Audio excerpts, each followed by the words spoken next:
Good morning, good afternoon, and good evening to you from wherever you are listening in from. It is your host, Diego Ife, and you are listening to another edition of the Boon podcast Africa Bulletin. We are now doing a roundup of events that have happened on the African continent in a select few countries, and this is for the week ending the 18th of November 2022.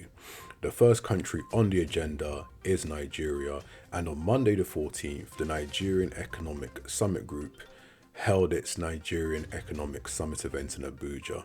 During this event, Shebein Chowdhury, that is the World Bank country director to Nigeria, underscored the need for a mutually effective partnership between the federal government and at state level. This relates to tax revenue, tax distribution, and stimulating the local economy and access to public goods and services.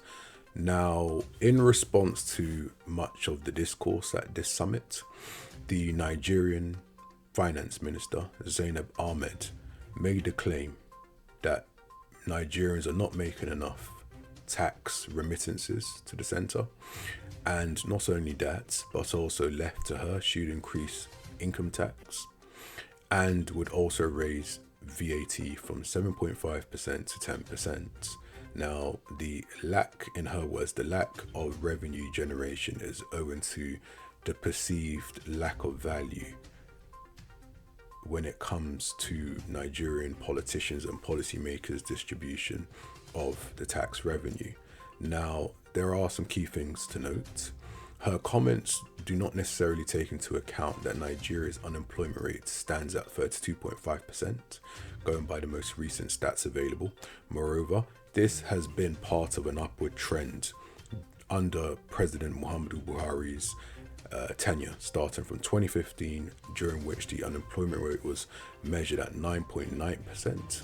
And as one can see, there's been a steep increase to the 32.5% rate I just mentioned. Now, to further exacerbate the issue,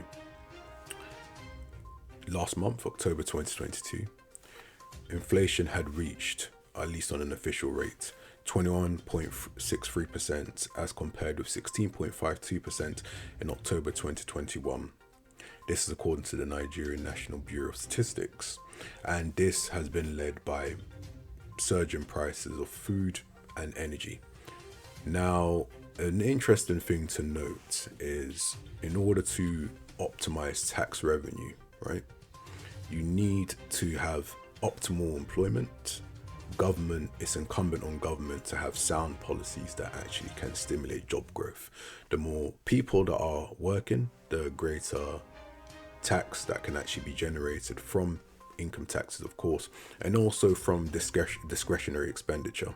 So those that will have disposable income left over can actually use that for a host of goods, and thereby increasing tax revenue along the VAT lines. Now, as at present, it is hard to determine where those policies are actually being implemented. There are a host of investment projects and initiatives that are announced periodically, but when it comes to actual end product, not much to show for it. Now, bringing you further information from Nigeria, according to Bloomberg and Bank of America, Nigeria's currency, the naira, is anticipated to devalue or be devalued by the climax of the March 2023 presidential elections. Now, to underscore the situation Nigeria finds itself in, its external debt officially stands at $40 billion.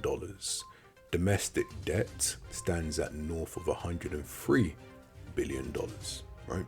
And as I noted before, there aren't adequate policies in place in order to stimulate growth, and unfortunately, with a booming population, this, one could argue, is a powder keg that's brewing. Okay. Another report, staying on Nigeria, pertains to the National Multidimensional Poverty Index, that's the MPI. Its report claims that there are 133 million Nigerians that are currently living in poverty, and this is measured by no access, I mean complete absence of access to health, education, greater living standards, among others. Okay, and the data was extracted from 56,610 households in 109 senatorial districts in 36 states, of which all of the household members were living on less than $1.90 per day, which is the World Bank baseline. Okay, now it's important to note that Matthias Schmate, who is the United Nations resident and humanitarian coordinator in Nigeria, has noted that 63% of the population is dealing with multidimensional poverty.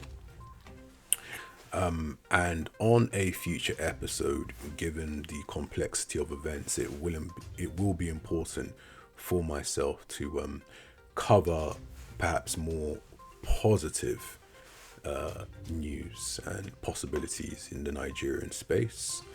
And until then, stay tuned for other African countries coverage. And the next following this particular piece will be focused on Ghana. Thank you for tuning in, and until the next time.